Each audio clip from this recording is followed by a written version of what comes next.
بسم اللہ الرحمن الرحیم۔ السلام علیکم ورحمۃ اللہ وبرکاتہ۔ تناول اسلامک اسٹوڈیو سے ہم اپنے ناظرین کو خوش آمدید کہتے ہیں۔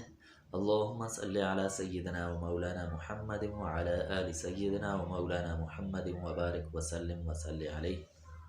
تو اسماء الحسنی کا سلسلہ چل رہا تھا، تو الرحیم آج دوسرا نام ہے الرحیم۔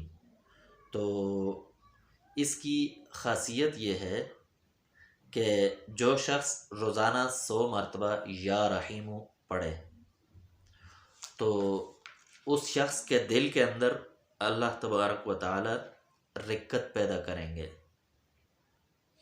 نرمی پیدا کریں گے، اور اس کے اندر ایک شفقت والا مادہ پیدا ہو جائے گا اس کے دل کے اندر۔ تو اور اس شخص سے کوئی ناگوار امر نہیں ہوگا، کوئی ایسا معاملہ نہیں ہوگا جو لوگوں کو برا لگے۔